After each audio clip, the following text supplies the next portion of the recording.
BMC News, informação que gera valor.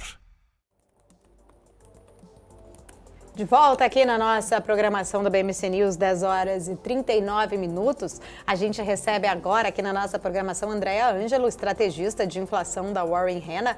Seja muito bem-vinda, Andréa, à nossa programação aqui da BMC News. Um bom dia para você. Obrigada, bom dia para você também. Obrigada, Andréa. Amanhã temos a divulgação do IPCA 15 de setembro. Primeiro eu queria entender as expectativas que a Warren Hanna está traçando aí para estes dados. Legal, amanhã tem o dado da prévia do IPCA de setembro, né, o IPCA 15. Nós esperamos uma elevação de 0,37 nesse mês. E a gente vai ver uma alta em relação ao mês anterior, de uma inflação de agosto fechada em 0,28. Então, essa alta tem dois fatores que explicam. Um deles é o reajuste da Petrobras, que ocorreu no dia 16 de agosto, então o IPCA 15 desse mês ainda captura os efeitos desse reajuste da gasolina. E o outro fator é aquele bônus da tarifa de energia elétrica de Itaipu, que a fatura dos consumidores caiu em julho e voltou em agosto, então você ainda tem um pouco dessa volta aí e do efeito disso, e por isso essa aceleração na passagem de agosto para setembro.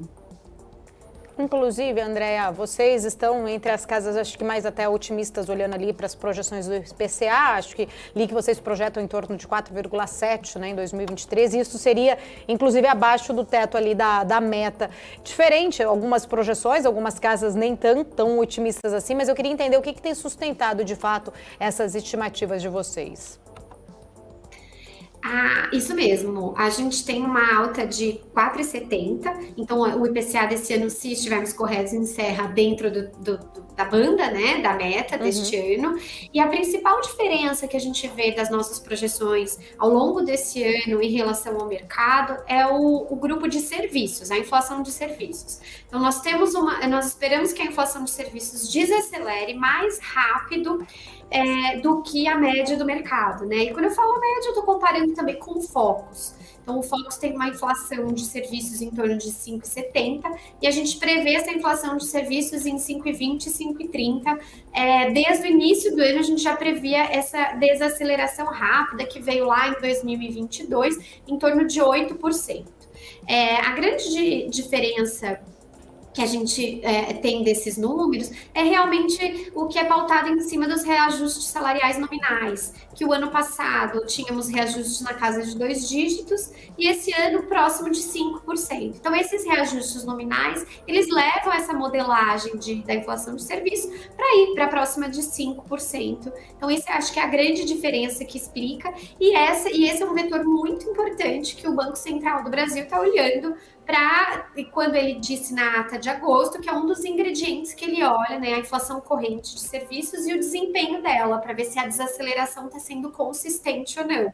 Então, a gente entende que toda essa previsão da casa vem ao encontro aí do que a gente está vendo de política monetária e que o Banco Central está muito de olho.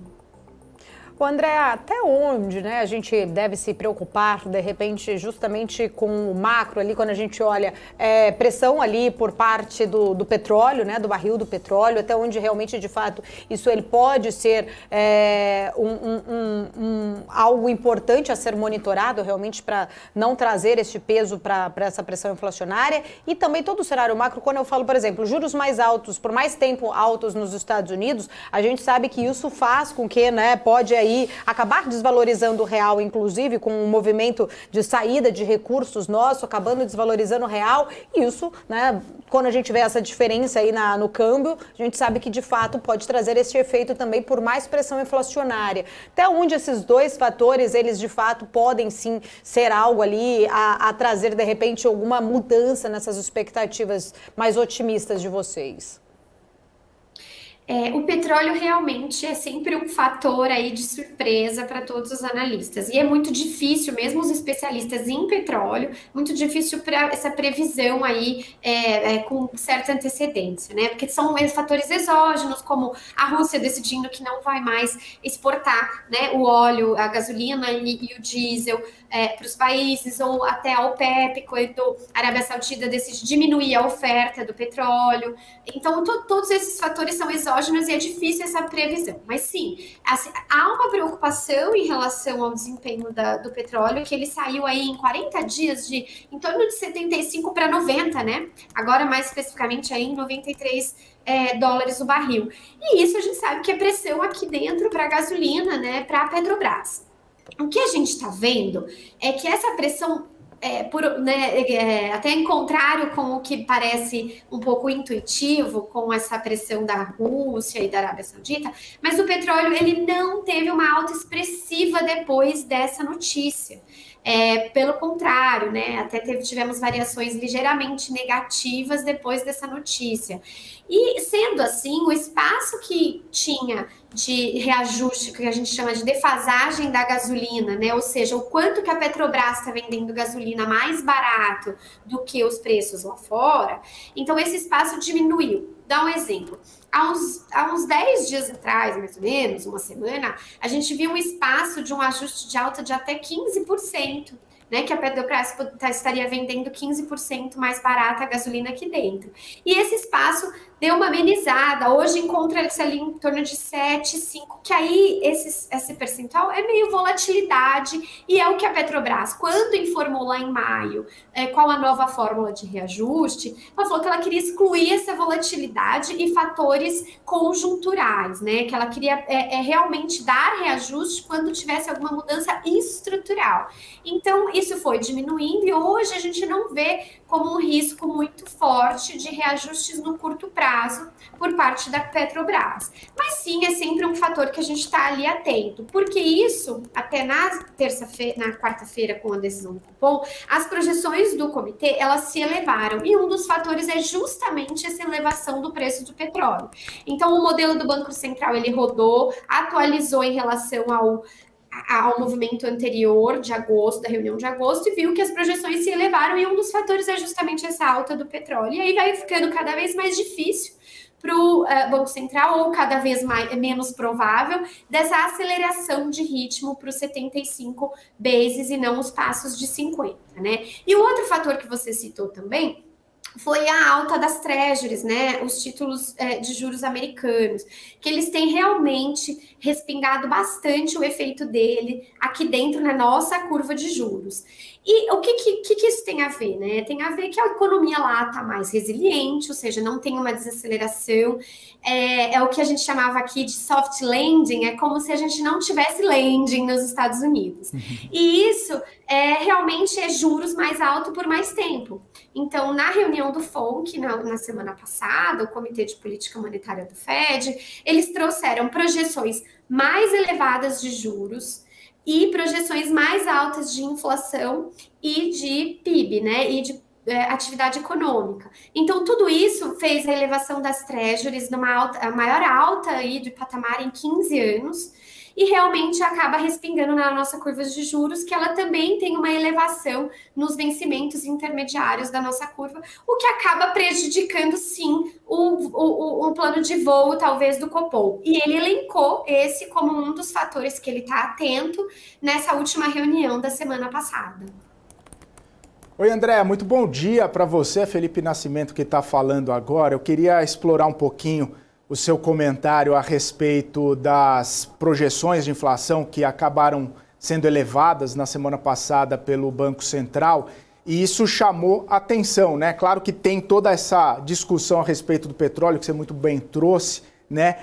Mas eu ouvi alguns comentários e algumas pessoas citaram ali que o Banco Central poderia ter sido um pouco mais elucidativo, né? E que isso pode estar na ata de amanhã, né? Que amanhã a gente vai poder entender um pouco melhor toda essa conjuntura.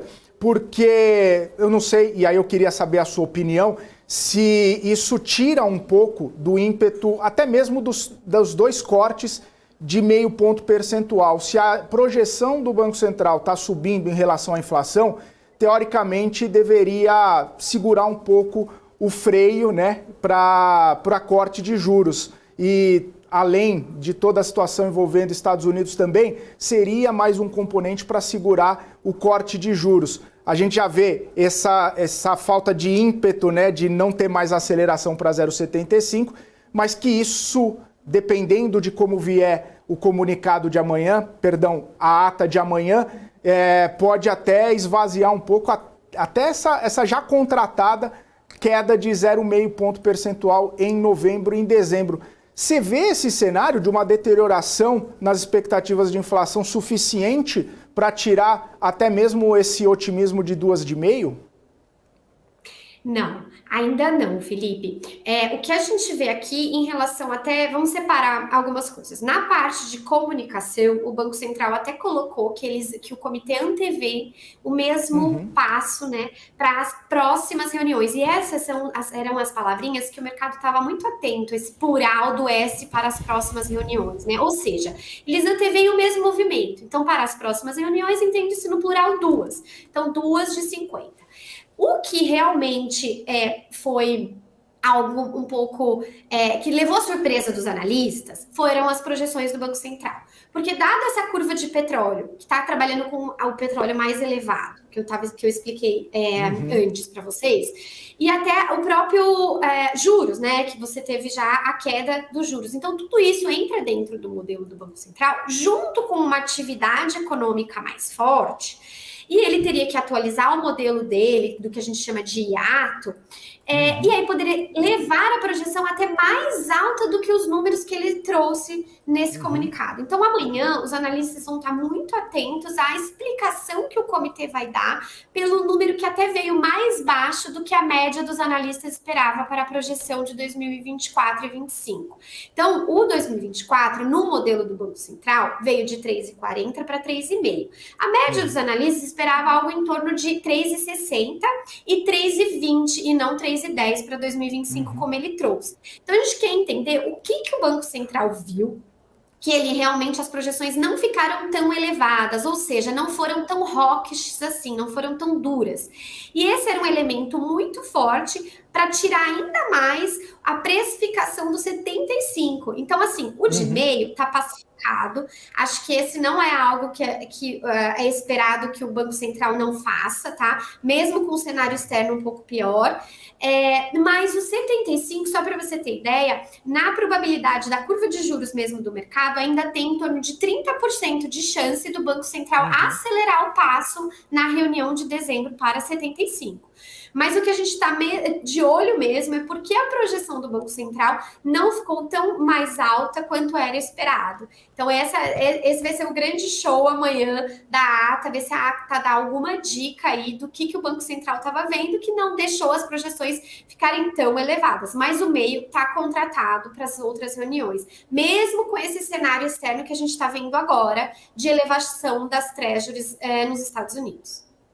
Boa. Andréia, eu queria até entrar num assunto contigo, né? Porque no fim de semana teve muita repercussão a entrevista do ex-diretor do Banco Central a respeito de uma postura que ele teria, se ainda o fosse, né? A respeito de manter a taxa de juros mais alta para, segundo ele, afundar a economia e ancorar a expectativa. A ideia, né? Claro que o mandato do Banco Central é trazer a inflação, controlar a inflação, domar a inflação, mas não necessariamente em detrimento da atividade econômica ou afundar a economia. Eu queria entender sua perspectiva, a sua leitura, porque se de um lado a inflação ancora com um juro mais alto, deprime a economia, acaba trazendo consequências negativas para uma série de setores, uma cadeia como um todo, como a gente viu, inclusive, muita gente reclamando de juro alto que estava impedindo o crescimento econômico. Você, claro, na balança, né, que a gente sempre fica no meio dela ali, a sua perspectiva ou a sua ideia é que o Banco Central deve ser contundente nessa perseguição de meta de inflação, independentemente do que aconteça, ou as variáveis e os fatores que vêm ali à margem acabam sendo tão importantes quanto? Felipe, o Banco Central ele tem uma equação que ele precisa tentar ver, põe dali, tira daqui e vê como se fecha, né? Não é uma fórmula muito exata, embora a economia tenha essa parte quantitativa que tem que ser exata, né? Mas tem um monte de fatores exógenos aí que às vezes a modelagem não considera. teve essa repercussão mesmo, que ele quis dizer, olha, eu vou deixar a economia afundar para mais levar a 3% a meta de inflação, que é de 3%, as expectativas precisam chegar lá. Então, vale lembrar que elas estão em 3,5%, as expectativas longas, tá? Essas que a entrevista do ex-diretor estava citando. Então, ele falava, a expectativa do Copom, lá do Focus, que saiu hoje também no relatório, para o ano de 2025 e 2026, continuam em 3,5%. E estão lá desde o início do afrouxamento monetário. Desde, na verdade, quando o CMN, em junho, optou pela manutenção dos 3% como meta, mas a meta contínua. O que a gente entende aqui?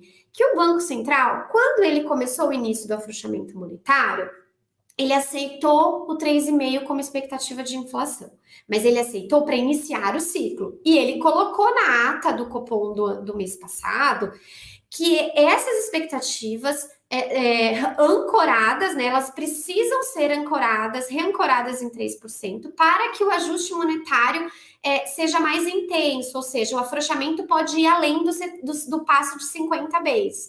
Então, a gente entende que na equação do Banco Central, o que ele viu? Ele viu, olha, para eu não deixar o PIB cair muito lá na frente e que as expectativas de inflação, elas continuem indo para a meta, eu vou começar devagar, e vamos ver até onde eu consigo não deprimir tanto a atividade e sim levar a inflação para a meta. Então, é uma equação difícil de ser fechada, mas a gente tem que lembrar uma coisa. Nesta reunião, o Banco Central ainda está vendo como a maior parte do horizonte dele de política monetária as expectativas, a inflação para 2024 na meta, que a gente sabe que pelo Focus ela não está. Porém, que ela está em torno de 3,80, 3,90. Porém, quando a gente tiver o ano que vem e nas próximas reuniões, o ano de 2025 já vai estar integralmente no horizonte relevante da política monetária. E lembrando, o ano de 2025, nesse último Copom, quando ele rodou o modelo, estava em 3,10, né? Então, as expectativas de inflação em 3,10. Então, a gente tem que lembrar também que o Copom, ele olha algo em torno da meta. E o entorno da meta, às vezes, ele aceita um desvio de 0,20, 0,30. Então, estar em 3,20 ou 3,10 ou 2,90, por exemplo, é algo aceitável que ele vai considerar em torno da meta. Então, a gente acredita que a comunicação dele está sendo pautada nisso. Ele está indo devagar, talvez ele não tenha chance mesmo de acelerar o passo e talvez ele não tenha chance de ter uma Selic muito baixa no final do ciclo ano que vem. Porque ele vai estar olhando justamente o horizonte dele relevante, que se torna o ano de 2025. Quero agradecer, obrigada por estar aqui com a gente, fica o convite para voltar em outras oportunidades. Muito obrigada a vocês, é um prazer estar aqui. Até a próxima, pessoal. Até mais, obrigada. Conversamos então com Andréa Ângelo, que é estrategista de inflação da Warren Hanna. Vamos seguindo aqui na nossa programação, são 10 horas e 57 minutos. Deixa eu só